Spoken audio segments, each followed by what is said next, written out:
So I just came out with this little booklet, To Win a War the Jewish Way, trying to present the Jewish thinking on war based on the Rebbe's teachings over the years. And you're very familiar with the Rebbe's teachings, and you've been putting them online. So people need to hear this. Not only to be able to argue with those who are critical of Israel, but even for ourselves. We sometimes end up feeling a little guilty, although of course we side with Israel, but become a little apologetic, like maybe we are doing too much, maybe some of the criticisms are valid, maybe there should be aid, and maybe there should be ceasefires. So this is basically to calm our conscience that we are in fact doing the right thing. So the confusion is, let's start with how long the war is going on. Disproportionate. What should we feel guilty about that? First of all, mazel tov on your new book. Thank you. I'm sure it's available on Amazon. Yeah, of course. Rabbi Friedman's book, available on Amazon. What's not available on Amazon? What's not available on Amazon? I've been studying the Rebbe's approach to Israel's security for a very long time now, 25 years in the big picture, and then the last few months in a very focused and intense way. And I think the answer to how long the war is going and whether it's proportionate or disproportionate, the answer simply comes from the Code of Jewish Law, which tells us that when there's a danger, you need to do everything necessary to neutralize that danger and to get rid of the danger until you're in a situation where you're not in danger anymore. So the answer to how long the war should go and what's the right amount of time for the war to continue, I think is the same answer. It's an answer to a very simple question of, do we want to live or do we want to die? God forbid. If you want to live, then you need to keep going until the experts tell you, the military experts, the people with experience and who have studied war and understand how this goes, tell you that the threat is gone. And until then, you need to keep going. And in fact, there's a Torah standard called ad ridata, until submission, that a war needs to continue until there's an actual victory and the enemy submits. So it's a very clear standard for that. Hopefully you could do it in 6 days. If you can't do it in 6 days, so you need to take more time. 7 days, 7.5 days, or whatever it takes. And it is possible that if the war is being fought according to Torah's standards, it doesn't need to take this long. But I'll leave that for the experts too. As a non-expert, I can tell you that watching from the side, potentially, like any other Jew who can comment on, any other person in the world can comment on the situation, say, I think this might be able to be done a little faster, but I'm not privy to all of the information that the people running the war are. So, yeah. So from what I remember, one of the Rebbe's main arguments is that if you're going to fight a war, you have to fight with confidence. You can't be a surgeon if you're not confident. You can't start an incision and then wonder whether you're properly trained and whether you're justified in doing it and whether the operation is really necessary. You can't do that. You start an operation, you have to be 100% confident that you're doing the right thing, that it's necessary, and that you can do it. We seem to suffer from a terrible inferiority complex, where we start to suffer if we're winning. Like we don't know how to win. And as soon as we start winning, we back off. Like, should we really be doing this?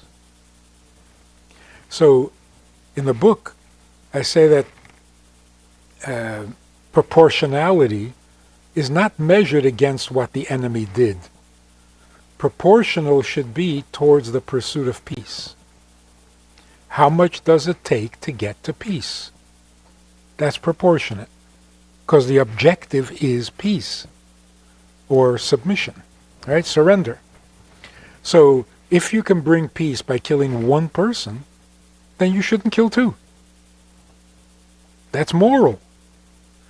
If it takes 10 people, 100 people, 1,000 people, then don't kill more than 1,000.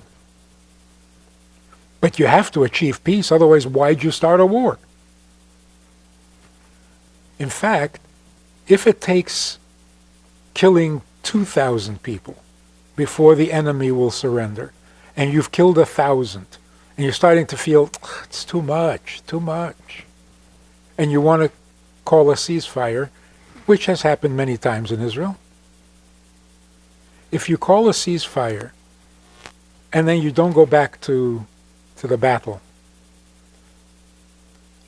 yes, you've killed only 1,000 people, but you've killed them for nothing. They've died in vain.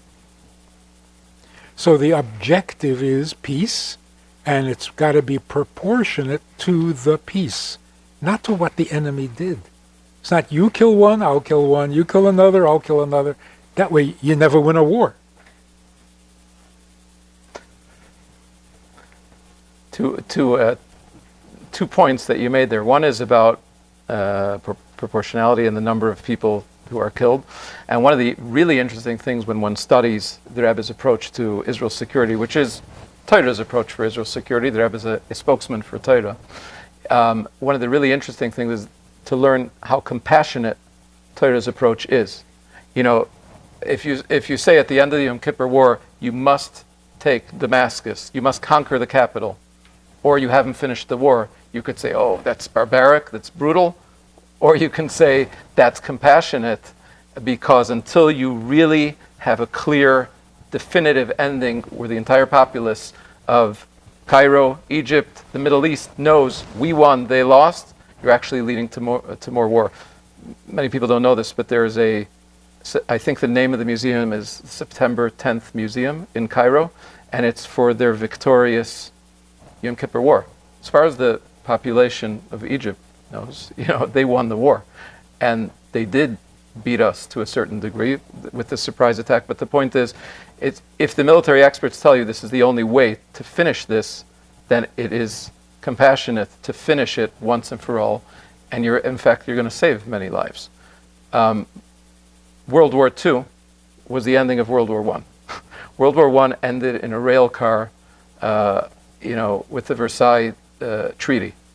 And what happened was the German people didn't know. Exactly. They didn't know that they lost the war. They thought, oh, we were double-crossed by the government, by the Jews, by whomever, because there were no tanks rolling down the middle of Berlin. And the Allies agreed that even if Germany surrenders in World War II, we're still going to capture Berlin because we need to put an end to this. So Torah's approach that once you start a war, you need to finish is clearly, and Torah explains that this is a compassionate approach because we want to kill fewer people. So imagine if the Allies in World War I would have finished the job. And let's say scary thought. We wouldn't have had World War II, at least or the a way Holocaust. Or a Holocaust. So the objective is peace, which is a moral objective. Otherwise, if you're not aiming to make peace, don't start a war. War is not a statement. We're not going to get pushed around. It's not a statement. Either you bring peace, and it seems like from the Torah, it seems like peace means they will not attack you for 40 years. Right? And with Samson? Yeah. 30 years. And the land, 40 years. Yeah. I don't know why it's always 40 years. After Dvorah with 40 years. So people who feel guilty that we're killing too many people. What is too many? Until you have peace, it's not too many. The other question is civilians. And this ties right into it.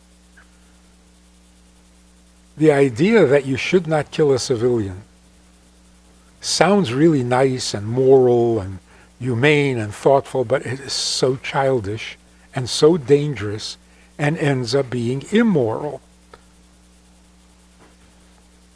Who is a civilian and how am I supposed to know? You go to battle and you enter a village. How do you know who is the civilian and who is the soldier? It's my job to identify. I have to pick out who the civilian is? That's ridiculously suicidal. The people who are civilians must identify themselves. And what does it mean? It means put down the gun and surrender. Then I know you're a civilian. Then I know you're not a threat. That makes sense. That's moral. If a person is not a threat, then don't kill him. But if you don't know whether he's a threat, so what are you going to do? Risk your life on the chance that he's a civilian? It's so foolish. And it's wrong. Why should the government risk the lives of its soldiers on the chance that it's a civilian? That is not a moral principle. So, those who surrender, I think the Torah says that, you give them three options, either fight or leave or surrender. If they surrender, you don't kill them. That makes sense.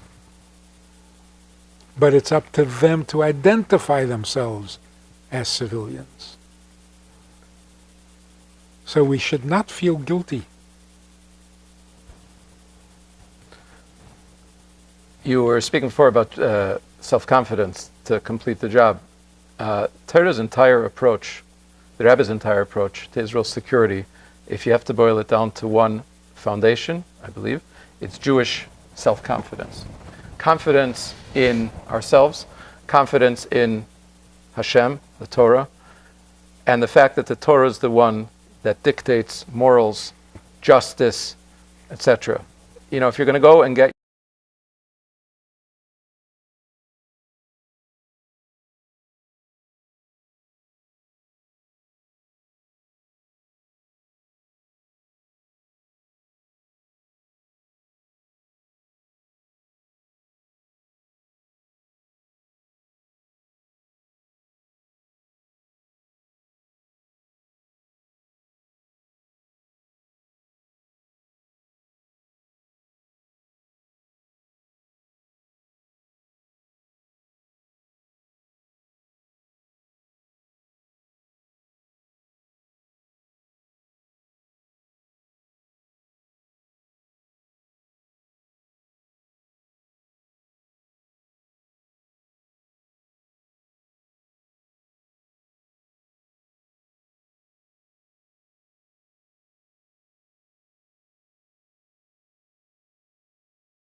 I don't know.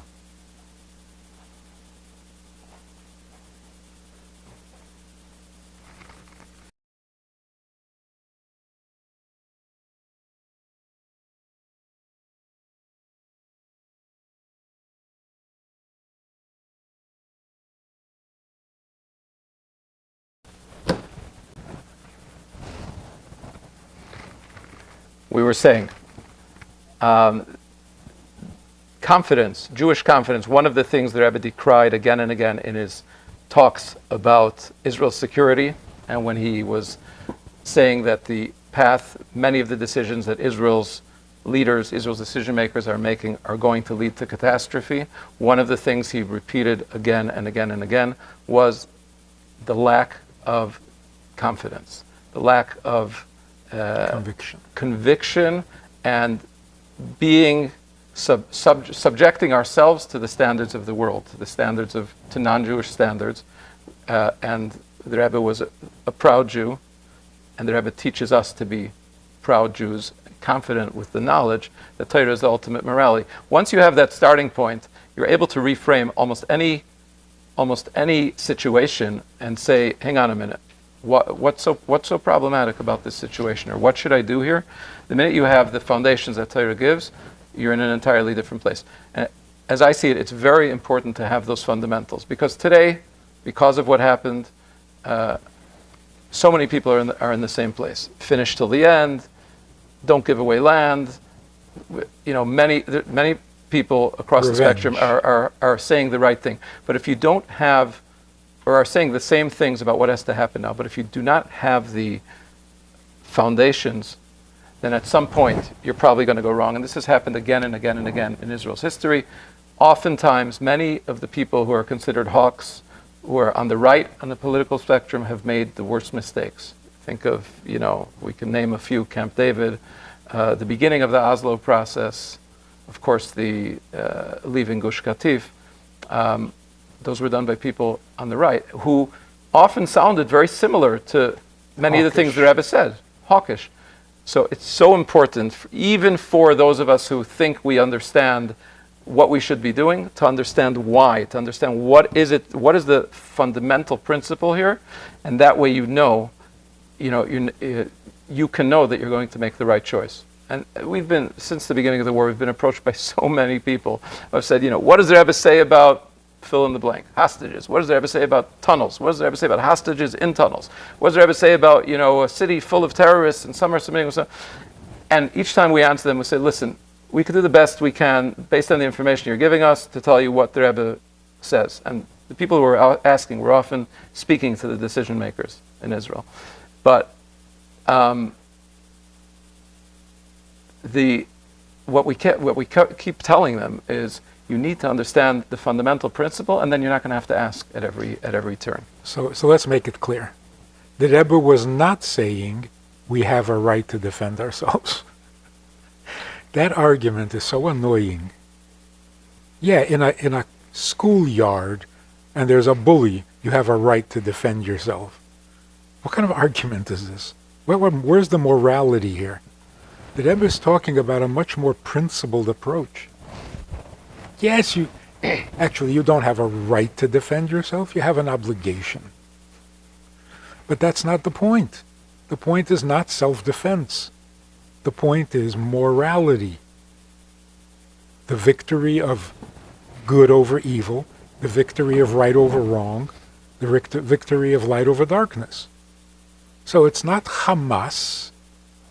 You get rid of Hamas, your problems are over? No.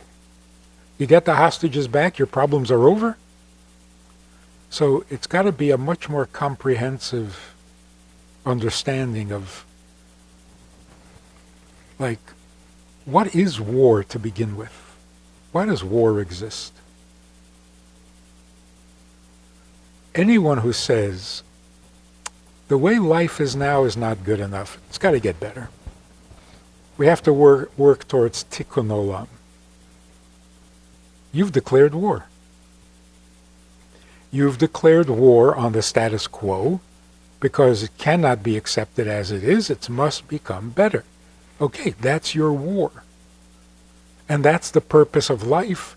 That is our goal. That's an objective under all circumstances. We're here to elevate the world to a better and higher place. Well, that's a war. And it doesn't have to include bullets and bombs. Unfortunately, it deteriorates to that. But unless the good prevails over the bad, it's not really a victory. You're just defending yourself. And that'll go on endlessly. So, what is the principle behind this war? What is the difference in the thinking between the Jewish mentality and the terrorists? It seems like, if you want to get biblical about it, Israel cannot be captured and possessed like every other country in the world. The Babylonians captured it, it was not theirs. The Romans captured it, it was not theirs. It didn't become Little Rome. It didn't become New Rome. It remained Israel. So I think at this point the world is convinced you're not going to take Israel by force, because you can destroy everything there and it's still going to be Israel and it will not be yours. What is the key to this mystery? Well, the Torah says Israel is an inherited land, not a conquered land. So either you inherit or it'll never be yours. It's very interesting that in many of the conversations we've been having with some of the decision makers in Israel, reporters, people in the military, who've been asking what is the Rebbe's approach, what's the Rebbe's roadmap, what is Torah's roadmap to Israel's security, there's a little section in the beginning of how we present it that is about ownership of Israel. And internally in this little think tank of people who are thinking about kind of how to present the Rebbe's approach, we've had a number of conversations. Do we need to include this part about ownership, or should we just go to the Jewish rules of self-defense? Back, forth, and you say, we need to leave this in because our starting point is the principle of why are we even here in the first place. Even though there's a separate set of laws that apply to how the Jewish rules, to defend oneself and therefore to wage war anywhere in the world. And what I find is, what's so fascinating is this first little part, this conversation about why are we here, our right to the land, the Torah being the deed of ownership. The first Rashi, who tells us how to explain this to the nations of the world, this ends up taking up so much of the oxygen in the conversation. And it's so fascinating because it really is the starting point for everything. And it seems to be news to so many people. And recently I saw, I look across the spectrum, of Israel's public policy and politics. There's a group called the Bitchonistim, the security people, and they started a few years ago by a fellow named Avivi, who's the founder of it. There are thousands of IDF officers, former and current, in this group. And 3 days before the attack, on October 7th, he did this 2-hour presentation, kind of a big picture presentation of the security situation in Israel, and he warned that we've got big problems. But what was fascinating to me, I just saw this a few days ago. It's available on YouTube. If you search it in Hebrew, Avivi. And by the way, I find that his approach to Israel's security is the closest I can find in any one individual to the Rebbe's approach. Anyway, so he talks about how we need to be teaching our children why we're here. And he says this is the first principle for our security. He's talking from a pure security perspective. Why are we here? God gave it to us. If you start talking about, 1948 after the Holocaust, that does not give you the right to displace other people. If you talk about a UN resolution, you talk about the Balfour Declaration. As the Rebbe explains it, none of these things are worth the paper they're written on. I don't accept the Balfour Declaration. Now, what are you going to do to me? And by the way, since when do we talk about the greatness of the UN and the UN gave it to us? We're suddenly the people who have faith in the UN. And then the Rebbe points to the first Rashi. The first verse of the Torah in the beginning, God created the heavens and the earth. Rashi, right below it, says, why does the Torah begin from creation? Shouldn't it have started from the first law, the first mitzvah? And the answer is the entire book of Genesis exists for one reason, that there will be a day when the non-Jews will say to you, you are occupiers, you've taken the land that belongs to us, and we are to answer the world. God created the world, He gave it to them, and when He desired, He took it away from them and gave it to us. And the Rebbe has a whole explanation on this. Is like, really? Is that what you're going to stand up and say to the people out there? He says, absolutely. Not only tell it to them, tell them that we are teaching it to our 5-year-olds. That every Jewish child who starts learning Bereshis, right below the verse, has this, and the entire Torah starts with it. And show them that it's published already for almost 900 years since Rashi wrote it. He wrote it over 900 years ago, but I'm saying for the last 900 years, almost every Chumash in the world has this Rashi beneath it. And Rashi was a practical person. He was a businessman. He was a Vinter, for those who don't know. And he dealt with non-Jews. There's many stories of interactions between him and Gentiles. He knew what he was talking about. He lived in the time of the Crusades, when people were being killed similar to how they were, 80 years ago here. I'm saying in Europe. Yet, he said this is going to happen, and this is what you should answer him. And the Rebbe says, you know what? The answer doesn't work. The reason it doesn't work is because we never use it. You've tried everything else, the Rebbe says. You've tried, look what they did to, maybe in the modern, today's terms we would say, look what they did to us, a few months ago. And the Holocaust, and this, and look what kind of savages they are, and that. None of that works. Try doing what the Torah tells you to do and see how that goes. And the interesting thing is, they don't have to believe in the Torah or even in Rashi for it to work. They just have to see that you do. And if you think about the parallel, the people around the world who unfortunately are adopting the opposite position because they see the zeal and the religious fervor and the confidence on the other side. It happens to be that they're wrong and we're right. Speak with confidence. It's true. And the Rebbe says the world is waiting to hear Jews speak like Jews. They have an expectation that we'll speak like Jews. They're just waiting for us to step in and assume our identity.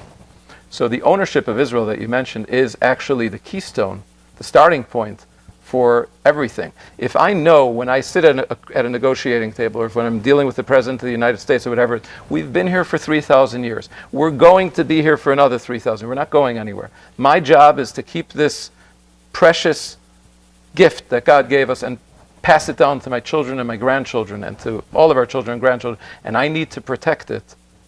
It's a whole different conversation. That's not to say that there aren't questions. How do we defend ourselves? How do we deal with the Americans, especially when they're, the United States, especially when they're, threatening with withholding arms or these things?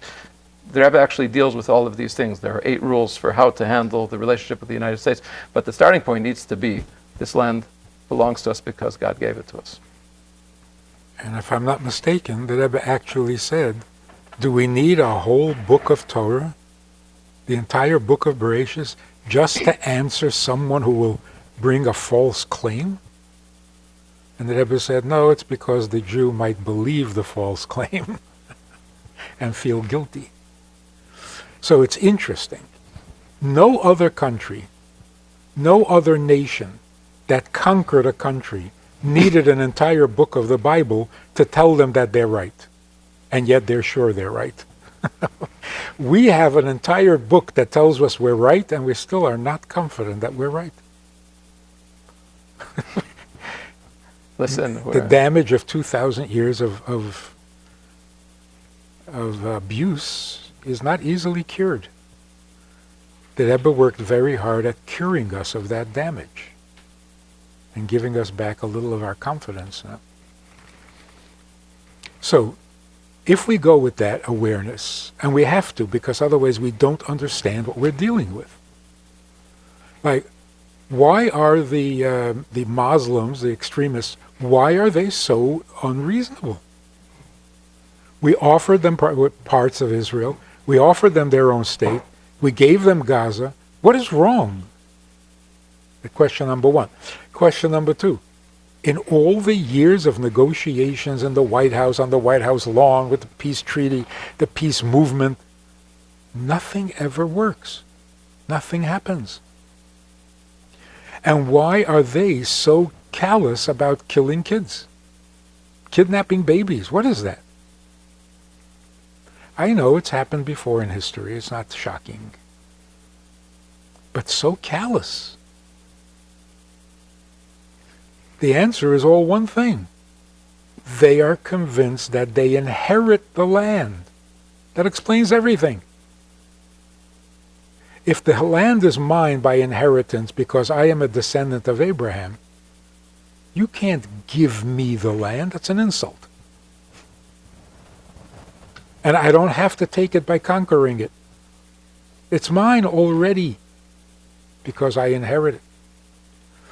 And that's why we're not getting anywhere, because they're saying it's our land, and we keep saying, but we're the only democracy in the Middle East. But you're not communicating at all. And thirdly, every Jewish baby is the ultimate threat. Because if the Jews are the inheritors, then one Jewish baby inherits the whole land. And just to know, one of the interesting things about the Torah's approach, the Rebbe's approach to this, to Israel's security, are that you will find almost 0 times that the Rebbe talks about what kind of savages the Arabs are. or our enemies are, whoever they are, and almost zero airtime is given to what they say, and all of the focus and attention is to how Jews need to comport themselves, how we need to think, how we need to be confident, how we need to understand this is how we're going to have security, and this approach is also compassionate for the other side. And almost none of it is about how bad they are. If it is, it's usually as a lesson to us, like learn from Sadat how he handled himself when he went to the White House. He had the confidence to say, I'm not going to drink wine. Why can't Jews have that level of pride and walk in with a yarmulke? Imagine what happens when you walk in with a yarmulke, that kind of thing. But almost zero, and I say this a lot to shluchim when we do presentations with shluchim. If you're sitting on social media and you're talking about how they are doing A and B and C, you're probably on the wrong track. Who are we? What is our ownership here? How do we need to think? How do we need to act? And how do we project that to the world? That's the whole thing. Once we can get our ducks in a row in that area, the Rebbe shows again and again from actual examples in the last 80 years during Israel's the state of Israel, how we succeed every single time.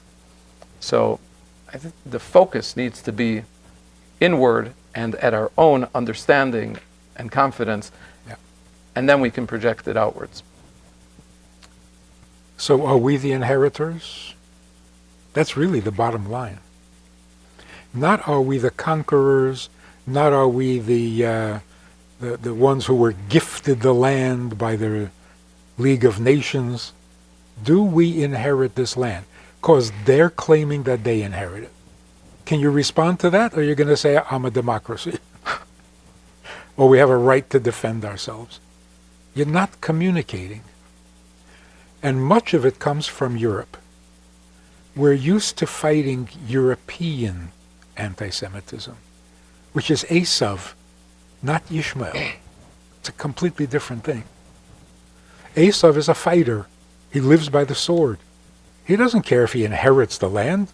He takes what he wants. So that's what we've been dealing with for 2,000 years in Europe, and many of the leaders in Israel are European. They think they're still dealing with Esav. What they're really dealing with is Ishmael, and that's a whole different mentality. And I think that's why Rashi feels comfortable saying that the entire book of Bereshis is how to answer Yishmael. You took the land, you didn't inherit it. Well, we got to get that straight. Now, here's the question that is really at the core, I think, of the Rebbe's entire being. If you get up in the United Nations and you say, the Torah says that we inherit the land, if you inherit a land, you can't give it away. Because it belongs to your grandchildren who are not yet born. So unless you get their consent, you can't give it away. Most people will say, well, yeah, sure, you can say that. Who's going to believe you? Who's going to be impressed? That is a scary thought. It's a scary thought that you don't believe that the truth has any power. We know it's true. We believe it's true. Nobody else is going to. If you have lost all confidence in truth, then you have become part of the lie. If truth is not going to lead the way, then whoever tells a better lie wins. That's the world we live in. The Rebbe was so confident in truth. I mean, if you say the truth, what could be better? What could be more powerful, more convincing, and more conclusive? But we're so used to lying, we don't think truth works anymore. And that is the end, that you've given up the game. There's a 1969 or 68 letter from the Rebbe to Israel's third president, Zalman Shazar. It's a 2-page letter, I'm guessing in print it's probably like 4 pages. And the entire thing is about defining Israel's ownership of the land. And the Rebbe says, Israel is a unique country. It's not just another country. It's a unique space. It's not just another country between Egypt and Syria and Lebanon and Jordan. And I demand once and twice and 3 times that Israel's representative in the United Nations stand up and declare this, and specifically while banging on the table. The Rebbe says, and the Rebbe talks about a case where there was some back and forth, some kind of tussle in the UN, and the Israel's ambassador got really upset, and he said this: "We own this place because the Bible." And he said he got a call. The Rebbe writes he got a call from Yerushalayim the next day that he had to retract that statement. He says the Rebbe says this encourages terrorism. Saying that our ownership of Israel is only because of these other things actually gives terrorists, it excites them because they see that they can win. And specifically... See, it's not just the terrorists. It's even the peaceful Muslim who believes that he inherits the land. He doesn't agree with kidnapping, yeah, but he still believes it's his land. And the Rebbe, I just want to finish this. The Rebbe says, I don't delude myself to believe that this is going to persuade the Vatican and the UN, etc., but our own children. The Rebbe says the fighters in Tzal, the students in the United States and around the world, need to hear this in order to have the confidence that and the morale, he uses the word morale, to keep going and to do what needs to be done. So you were mentioning before about whether we have or saying that unfortunately we don't seem to have the courage to get up in the UN and speak this way, and the Rebbe says that's exactly what needs to be done if you want to start turning this thing around. And that's a general principle in life, in everything. If you don't believe in what is true, you've given up the ship. So come up with the best lie you can and hope for the best. But then life is rotten on the inside. It's all about who lies best. That can't be. That mustn't be. So there's a double problem: a lack of confidence in ourselves, and a lack of confidence in the power of truth. Will people recognize the truth if you state it? We've always believed that they would. When did we give up on that?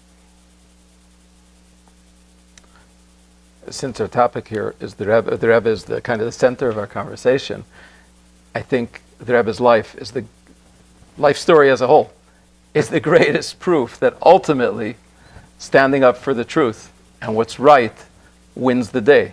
Hopefully it won't take much longer in Israel's case, and greater Israel's leaders and society embraces Torah's approach to this. But how many areas were there where the Rebbe came out with something or a project, a teaching, whatever it was, and everyone, the entire Jewish world for sure, stood against him saying this is crazy, or this isn't going to work, or how could this be, or we're going to fight you to the Supreme Court, or whatever it was. And the power of truth won the day. So the Rebbe is able to stand there and say, yes, obviously the stakes are much higher here. We're talking about the existence, the lives of millions of Jews, which is why the Rebbe was so vocal in trying to teach this and trying to explain this. But the Rebbe has good reason Jewish history has good reason has proven again and again that when we stand up for righteousness and when we comport ourselves in accordance with what we know the truth to be because Torah taught it to us, we're going to be okay. The problem is that until then, let's hope there is no until then. Right. And now that Purim is coming, Mordechai refused to bow. That was reckless. I'm sure everybody in the Jewish leadership back then said, Mordechai, you're going to cause trouble. You're going to invite trouble. You're going to cause anti-Semitism. It's going to be bad. But in the end, his not bowing was the victory. We seem to suffer from that same thing every time we're in exile. So the Rebbe's essence was truth. There was no gimmicks. There was no hype. There was no drama.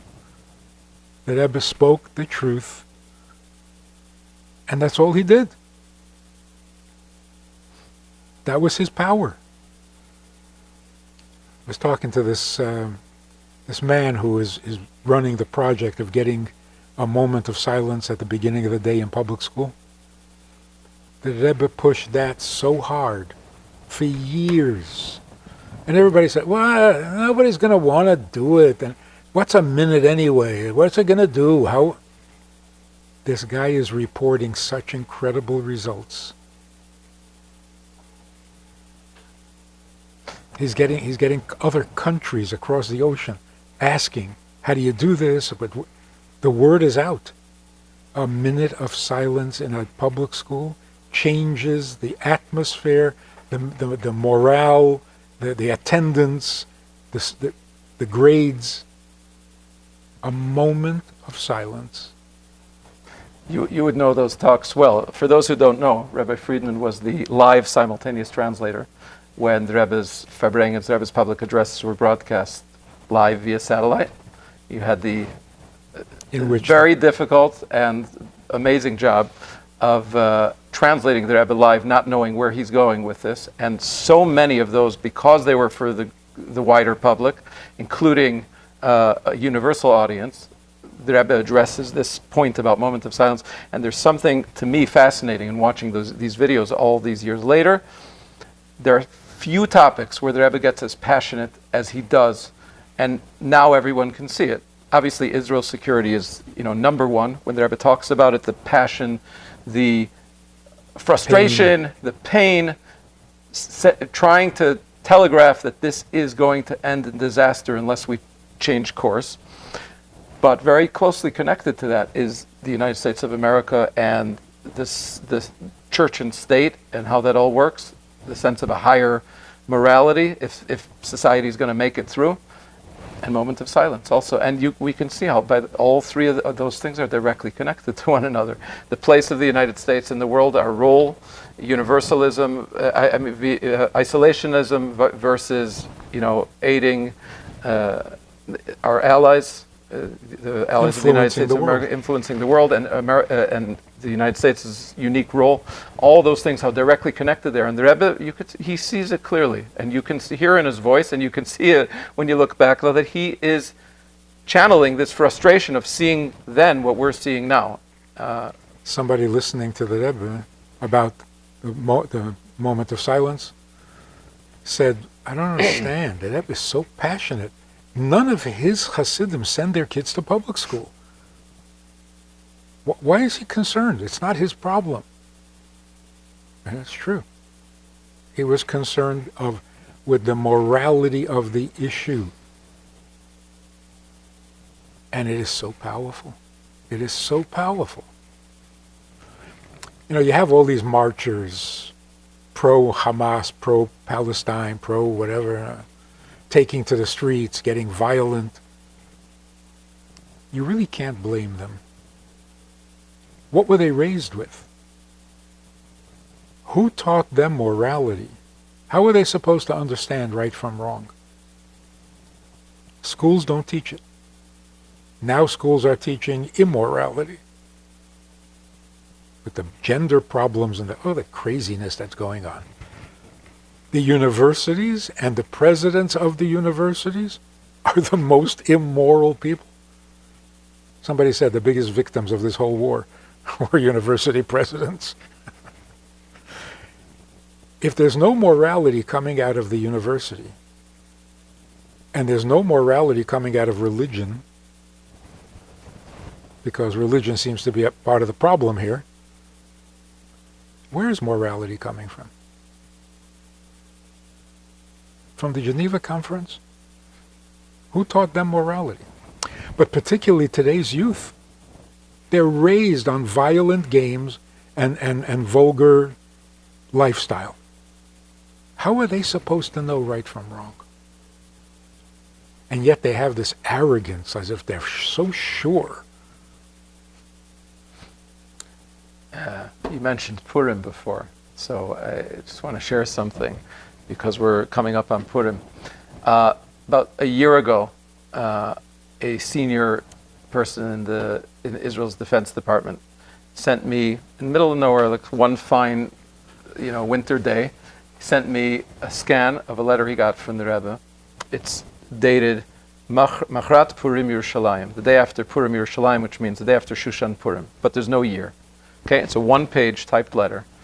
And the Rebbe writes to him, I've been waiting to write to you for a while, but I was waiting for some good news to be able to write about, because in a big chunk of the letter, the Rebbe's very, very, in very sharp terms, talking about the Camp David Accords that are, and the mistake that's being made, we're going to suffer for generations. But the Rebbe says, I was waiting for some good news. Vihine, perfect timing in cursive in English. And the letter is Hebrew. There's a little bit of Yiddish mixed in, but this is written in English. Perfect timing.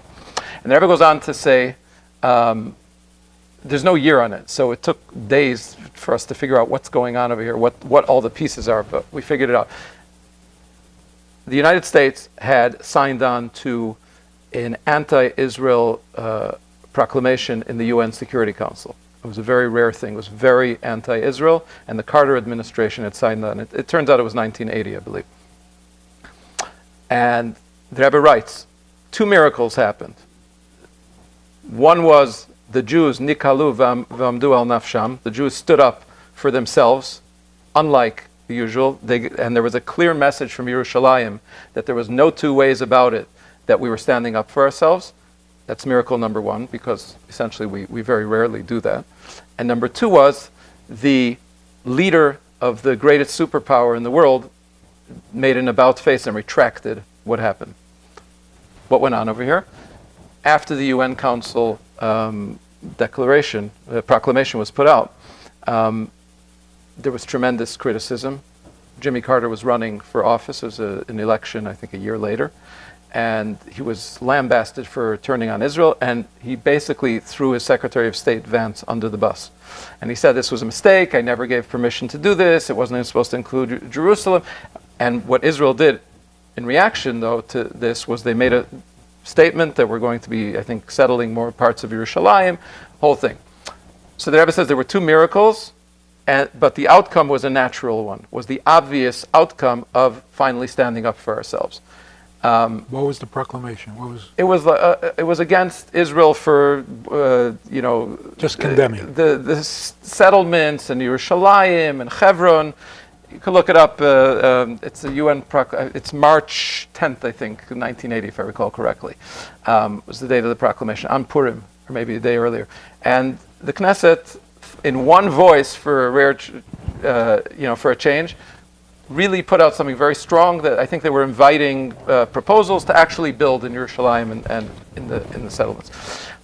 So, it's very rare that we have the Rebbe kind of celebrating a move that Israel did. There are a few instances. Unfortunately, the vast majority is pointing out mistakes, usually trying to do it quietly, but when that doesn't work, putting it on the record to make sure, I think, that future generations can learn and that we can not make these mistakes again.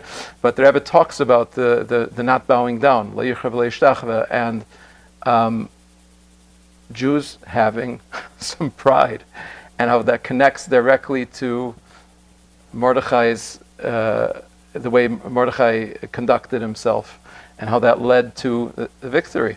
The other lesson the Rebbe says is that you see that somebody who's trying to get elected can do a 180. So Israel's leaders, when they see that they're making a mistake, in this case the Rebbe was talking about the Camp David Accords, they should feel comfortable to apologize, say we're making a mistake, and turn around. And I know the Camp David Accords are a big topic.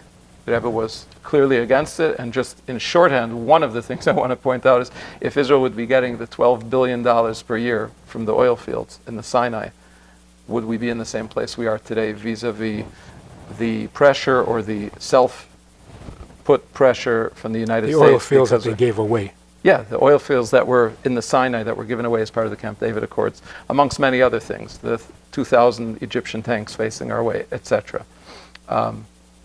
Anyway, but that Purim lesson, actually now, since we're in Adar, and Purim is coming, and there are many Jews gathered here together, I want to just take a moment to say a l'chaim, even though I don't have a l'chaim here, for our holy brothers who are on the front lines, putting their lives on the line to protect Jews and the Holy Land. And as the Rebbe explains, when they're protecting Jews there, they're really protecting in a very physical way. I'm not even talking only spiritually. Jews around the world, that they should succeed and be victorious quickly, return home to their families safely, with victory in hand. So especially during this month of Adar, when Jewish law tells us that it's a time where the Jewish people have strong mazel, I wanted to share that bracha, that blessing with all of us here together. And the war should be victorious and conclusive and over by Purim, like it was last time. Really over. Yeah. Yeah. You want to get into some of the Jewish laws of self-defense? How are we doing on time here? Actually, I was like feeling like self-defense is a little too defensive. Okay. What do we call it? Obviously, the laws are the laws of self-defense. But self-defense is not our goal and our objective. Israel has to be the source of morality and godliness that makes the entire world a holy land. We shouldn't be on the defensive, morally, spiritually. We should be on the offensive. We got to change the world, not protect ourselves from the world. I mean, that's the Rebbe. That's our generation.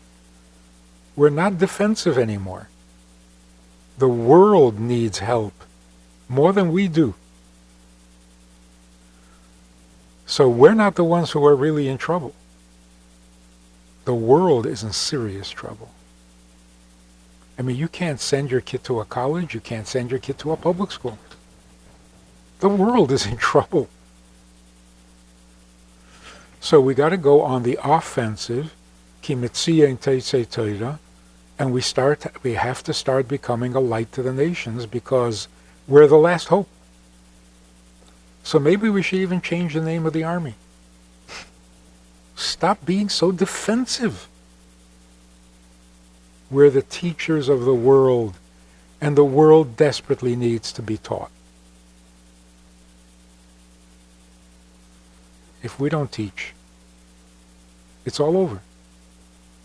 Because there's no morality coming out of religion, there's no morality coming out of education. Then where's it coming from? Oh, it comes from the family. Where's the family getting it from? There's only been one source ever. 10 Commandments, the Torah from Sinai. And it's not a matter of belief anymore. It's so obvious. It's so glaring. The only morality is the morality of the sages of the Talmud.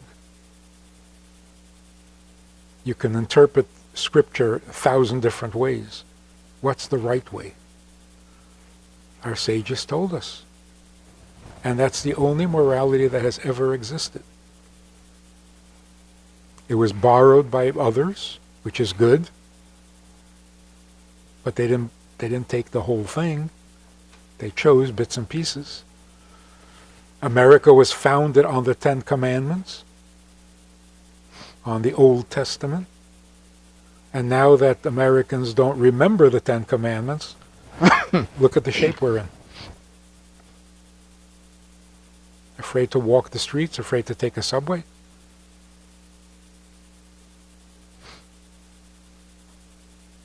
So I'm not sure Israel's government's going to take kindly to renaming the IDF IOF. Doesn't have to be O, just IF. Israel is okay. I think we could settle on that. The Israel forces, or in Hebrew, the Tzal, Tzil, shadow. Okay, maybe we'll change the vowel under the tzaddik. Okay. The Army of Israel. It doesn't have to be the defense army. The Torah's basic principle for, gosh, how do we say defense now? For safety, security, projecting security, is actually to project security. There's a law in Torah, and it comes from a verse in the Torah, but it's very well known. Somebody is coming to kill you. Rise up early, rise up and to kill them first. And first of all, you'd think this is such a basic principle. Logic dictates this as well. But unfortunately, in Israel's history, there have been way too many examples, Yom Kippur War being the most, the one that screams out loudest, where we knew an attack was coming. Israel's leaders knew an attack was coming, and they say clearly, we did not attack because the world was going to judge us. Referring again to an address by the Rebbe, where the Rebbe speaks about this episode. The Rebbe says, people defend this move by saying the U.S. airlift would have never arrived because the Americans were warning, Nixon was warning Golda, or actually Kissinger was warning Golda Meir, Israel's prime minister, don't attack first. We need to see that you take the first hit. The Rebbe says you wouldn't have needed an airlift. The airlift arrived on the 9th day. Speaking from his room after a heart attack. The Rebbe is very weak when he's speaking, but the Rebbe says this twice. In the 9th tag, he said the war wouldn't have even taken 6 days had you preemptively struck out. And this is Torah's rule for how to handle this. You need to strike first. That's the law. By the way, if the attacker is a Jew, God forbid, if the attacker is a child, it's not only if somebody's coming to attack you. The law is, by the way, the halacha is, if you see someone getting ready to attack someone else, and the only way you can stop that is through killing them, you need to do that. A Jew, non-Jew, adult, child, whatever it is, that's your responsibility as a Jew. Interestingly, Israel is the only country in the world that has a law that if you flee the scene of an accident where you could have helped somebody, I forget the name of the law, but you can actually be imprisoned for up to a year. So interestingly, this it's not the same as Habal Hargacha, someone who's coming to kill you, but this idea that you must do something to stop someone else from being injured or to help someone else who is injured is actually makes its way into Israeli, modern Israel's law as well. Which is proactive morality, not defensive. Well, the whole premise, the Rebbe's going one step further. Everything until now was Yiddishkeit 101, and everything from here is also Yiddishkeit 101. But here's where the Rebbe has a very unique and interesting explanation. But it's all about proactive defense. The laws of Shabbos, chapter 329, where it says, if you're sitting at your Shabbos table and you hear that your warehouse is on fire, you're not allowed to go put it out on Shabbos. There's no risk to life. If bandits, robbers are coming and stealing, can't do anything about it. However, there's one condition that changes everything. If you're in a border town, then not only can you, but you must, and even if you know that they're coming only to loot your possessions, take your straw and hay, let's say the equivalent of tissues and toilet paper, and they're raiding your warehouse, no danger to life, and you know for a fact they're not coming to fight, you must take up arms on Shabbos and go fight them. And the reason is because that will open up the land before them. That will cause the land to be vulnerable, and they are going to be able to take land. And you're putting the entire community, or whatever it is, the city, in our case, the country, at risk. And this is even outside the land of Israel, this law. And from here, the Rebbe talks about if you would just translate that over to October 7th, getting near the fence, doing any type of strategic advantage that you learn of, Torah tells you must neutralize that threat. When there is no threat to life, you need to cut it off. Torah is telling you, here's the line. Any strategic advantage that they might take, and who determines what's a strategic advantage? Military experts only. A true military expert who's not, no diplomacy, don't think about other countries, don't think about politics. We can get to that later.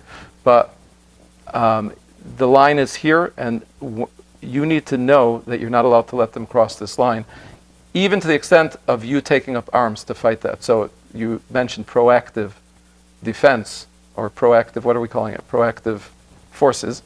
That's the whole principle rests on that. And Torah tells you again and again, you're going to save lives. In fact, this whole thing about rise up, I saw you emphasize to kill. It's not rise up and kill them first. It's rise up to kill them first, because once you do it once or twice, hopefully you won't even need that, and they see that you're serious, you won't need to kill them. Yeah, they know they're going to get beaten. They know they're going to get beaten every single time. Why do they try? Because they're relying on this weakness we have, that as soon as they want, we will accept a ceasefire. We will back off. We will give back territory. We will release prisoners, murderers. That's what gives them their chutzpah. So if they knew that that wasn't going to happen, we'd have a different world. But you see, there's a difference between obligation, right? Jewish law says, under these circumstances, you must do such and such, which is, of course, the truth. But what is the overriding reason, purpose, goal, objective? Just to have peace? Just leave me alone, let me live in peace, and then the world is good? It's got to be bigger than that. Peace is the condition necessary to be able to teach the world.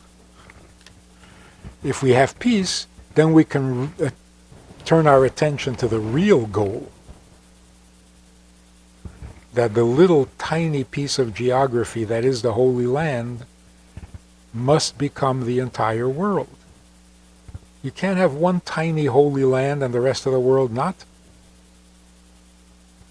The world has to acquire holiness. So God gave us a holy land, like a sample or a model, or this is how the rest of the world should be. We need to think much bigger than leave us alone. We're not meant to be isolated and silent. And that too would change everything. If we present ourselves as concerned teachers trying to make the rest of the world moral and holy, there'd be a different attitude towards Jews. We would stop being a mystery. Like, what are you doing here? Why do you live here? Where do you come from? What are you up to? Why are you Jewish? And we don't know what to say. We're a democracy. Which is the worst thing you can say to people in the Middle East.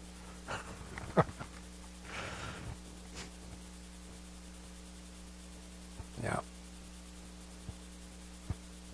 So really this is all leading to Moshiach. The world's attention is on Israel, and it has no business being on Israel. We're a tiny, tiny minority of people. We're a tiny little country, insignificant, has no oil. Why is the attention and the focus on Israel?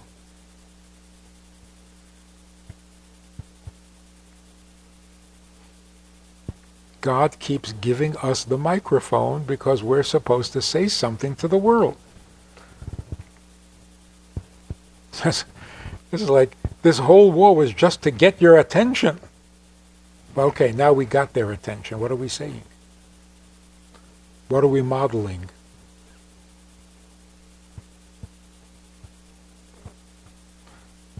You mentioned about the Holy Land and about being separate. In 1972, Yitzhak Rabin was Israel's ambassador to the UN, and he went representing the Jewish state to congratulate the Rebbe on his 70th birthday. He flew from Washington to New York, and the Rebbe spoke to him about the verse in the Bilam, the greatest non-Jewish prophet who ever lived, tried to curse the Jewish people. Instead, it turned into blessings, and part of the blessing was Am levadad yishkon, a nation that dwells alone.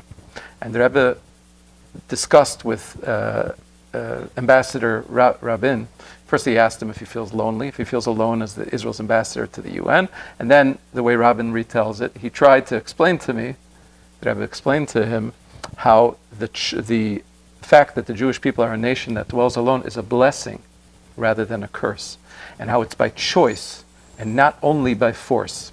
The Rebbe had a long talk with him about it at that time. And in a number of subsequent occasions when there were Hasidim who visited Rabin, I know this from kind of behind the scenes, the Rebbe urged them to ask Rabin to retell, to remind Rabin of this conversation. Unfortunately, Rabin remembered it well. And in the lead up to the Oslo Accords and his platform when he ran for, or after he was elected to be prime minister, he said, "No more are we a nation that dwells alone." And he said this a number of times, which was essentially saying the world has changed, we're a nation like all others, rather than exuding Judaism, exuding justice, morality, projecting it, explaining it, assuming our identity as God's people, as the Jewish people, and looking and acting the part of how a Jew is supposed to look and act. And once we have those couple of pieces in place, once we're confident in our Judaism, the details of how to handle tunnels and terrorists in tunnels and hostages, and we won't have hostages in that case, but I'm just saying how to handle all the different situations, they begin to fall into place once you have that. And that's not to say that there are a lot of details, and there is a lot of specific guidance from Torah and from the Rebbe on that. I think it's beyond probably what we can cover tonight as I'm glancing at the clock, but that foundation is where it all needs to start from. And otherwise, we will just be that little speck in the middle of hundreds of millions of people wanting to tear us apart. So the best analogy for dwelling apart or alone, a teacher in a classroom is so alone. It's all up to him. What is going to come, what these kids are going to grow up to be, what they're going to learn, how they're going to turn out. He's all alone, or she. A teacher is the only teacher in the classroom. If he starts to think he's one of the students, everyone suffers. Are there comments there? I'm wondering if there are any questions. Are comments enabled on the video? There are no. The comments are up. Okay. Because I have a feeling there are questions piling up for us. Let me see if any are coming my way. No, I don't know. I think I'm on Do Not Disturb.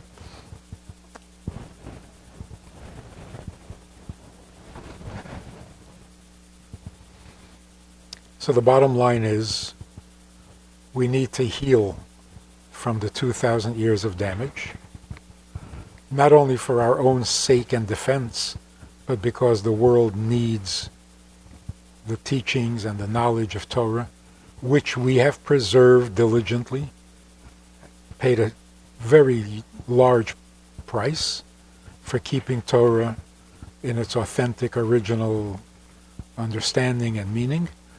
And the world is so desperate for it now, you don't have to convince anybody. Just say it. Say it.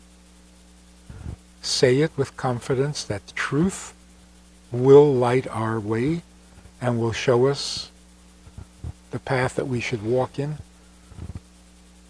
And that will... The world really wants to be good. I'm really impressed with people who go on these marches. I mean, they're misguided. They have no idea what Palestine is. They don't know what the issues are. They have nothing better to do than to stand on the streets, holding signs, screaming, marching. Go home and make dinner. They don't want to go home. They want to be part of something big and positive and forward-looking. They want a better world. but this is not the way you make a better world. So now that they want to, they would gladly accept the advice and the direction and the instruction. This is how you make a better world, which everyone wants to make. So looking for the silver lining behind all those protesters, it's selfless. What do they gain from it? Except those that are paid. But the world really wants desperately to be healthy. Moral and healthy have now become the same thing. Interesting. Moral and healthy as in physically healthy? Physically healthy. If you don't want them to massacre your kid, you better get some morality into the schools. So it's time for the light to the nations to be a light to the nations.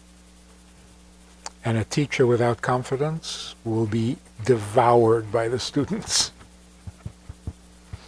Yeah, I guess to our Jewish viewers, I would say the Torah is the Torah of life and the Torah of light. Take a moment to learn something from Torah, because that is what makes us a light unto the nations, and especially Torah's approach to Israel and to Israel's, I don't know if we can say defense, but to having a safe Israel and a safe Middle East, and in particular the Rebbe's teachings, because the Rebbe is the one who takes Torah's approach and applies it in a very practical way to without an inferiority complex. With zero inferiority complex, but the complex and interest, and with a ton of respect for every human being who is created in the image of God.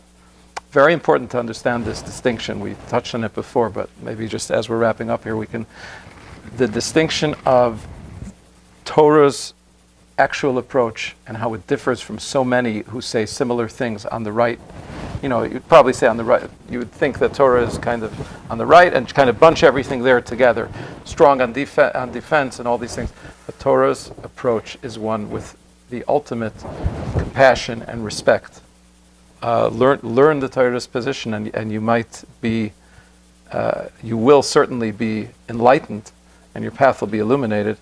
But you'll also, it'll be interesting, and you'll see a way out of this darkness, because the Torah is the Torah of light, and you can see a way toward happiness and a good outcome to this.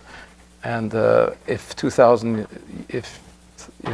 years of Jewish history, the last 2,000 years are any indication, that's the only way we're going to get out of this, in one piece.